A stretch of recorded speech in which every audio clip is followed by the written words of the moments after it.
ये उत्तर प्रदेश में ही बड़ा मध्यम वर्ग है जो टैक्स पेयर भी है, उसके बारे में कोई नहीं सोचता। महंगाई की मार तो उस पर पड़ ही रही है। वहीं दूसरी तरफ गरीबों को आप फ्री में अनाज दीजिए, समझ में आता है, लेकिन इसके साथ ही संगीत रागी ने भी अच्छी बातें कही। अगर इस तरह का सिस्टम बना दिया जाएगा प्रदेश में या फिर देश में कि सब कुछ मुफ्त मुफ्त मुफ्त करते रहो, तो मुफ्त की अगर आदत आप लोग डलवा देंगे तो इसका खामियाजा आगे आने वाले वक्त में इसी देश को और देश की जनता को भुगतना पड़ेगा।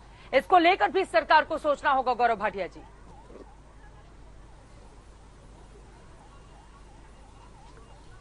चित्रा जी, देखिए, एक सोच में फर्क है। आपने कहा मुफ्त अनाज देने की आदत डलवा देंगे, इससे मैं सहमत नहीं हूं।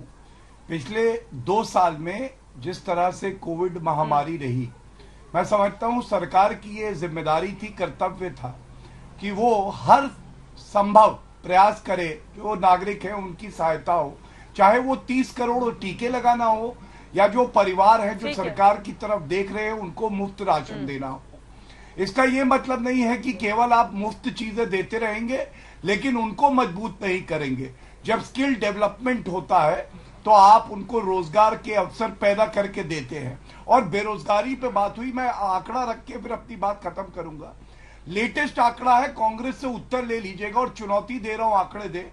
राजस्थान में बेरोजगारी दर है 32.3%, 32.3%। उत्तर प्रदेश में इस वक्त है 2.7%। और जब सपा की सरकार थी और हमारी सरकार, उनकी गई और हमारी सरकार आई, 17% बेरोजगारी दर थी, ये 2.7 हो गई। अभी बहुत मंजिलें पानी बाकी हैं, लेकिन हमारी जो विचारधारा है वो भी मजबूत है, नीयत साफ है और इसीलिए जनता ने आशीर्वाद दिया है। हम लोग कार्य करते रहेंगे और जनता का आशीर्वाद हमें मिलता रहेगा। और एक बात मैं और कह दूं, मध्यम वर्ग के लिए आप कह रहे हैं, जब 1.5 करोड़ ऐसे घर थे जिनको बिजली का कनेक्शन दिया तो वो मध्यम वर्गों में भी गया है।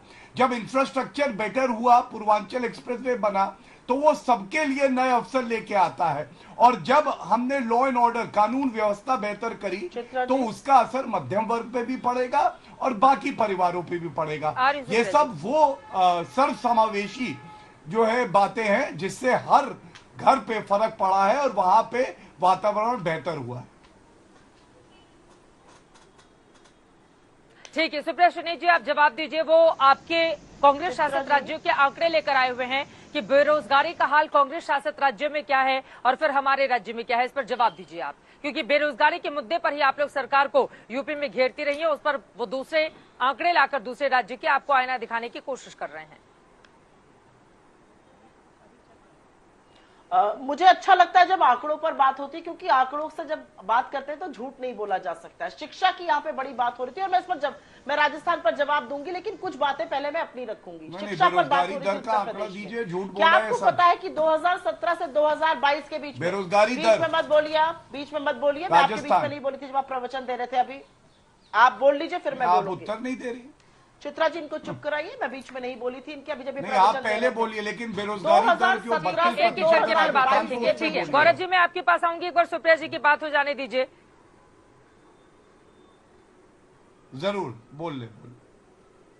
2017 से 2022 के बीच में भाजपा ने एजुकेशन का बजट, शिक्षा का बजट 13% घटाया और ये कहते हैं हम शिक्षा पर ध्यान देते हैं। आपने कहा, अभी मैं इनके एक मंत्री का सुन रही थी, उन्होंने आपके चैनल पे आपने दिखाया, उन्होंने कहा कानून प्रणाली अच्छी हो, बहुत अच्छी होनी जरूरी है क्योंकि दूसरी बार किसानों को कुचला नहीं जा सकता है। आपने कहा पुरानी पेंशन कांग्रेस ने करी थी, हाँ हमने करी थी, लेकिन हमें ऐसा लगता है कि ये गलत है, लोगों को ये पसंद नहीं आई है और लोगों की इच्छा का सम्मान होना चाहिए। और उसी के तहत हम कह रहे हैं कि हमारे 2 राज्यों ने किया, उत्तर प्रदेश में भी इस पर चर्चा हो, इसको वापस लिया जाए।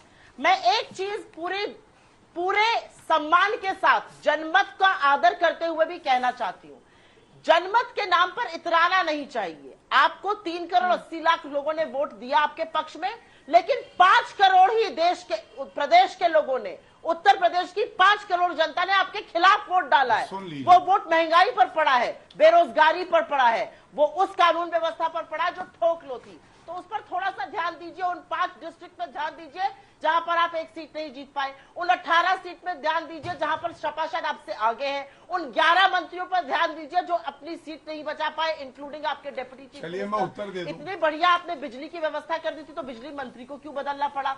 तो दिक्कत की बात यह है कि जीतना अच्छी बात है, आप जीते हैं, उस पर इतना मत इठलाइए कि आप जो मूल मुद्दे हैं उनको भूल जाइए। और मूल मुद्दे उत्तर प्रदेश में ही नहीं, देश में भी महंगाई है। अगर आपको लगता है कि 137 दिन लगाम लगाने के बाद, क्योंकि चुनाव थे, आप लगातार दाम बढ़ाएंगे और देश के लोग कुछ नहीं कहेंगे, तो ये मुगालता है। आप जी रहे हैं और लोग समझ रहे हैं आप क्या कर रहे हैं। लगातार 5 दिन से इस देश में पेट्रोल और डीजल का दाम बढ़ाकर गौरव भाटिया जी, इस पर जवाब दीजिए। जेब पर डाका डालने का काम कर रहे हैं।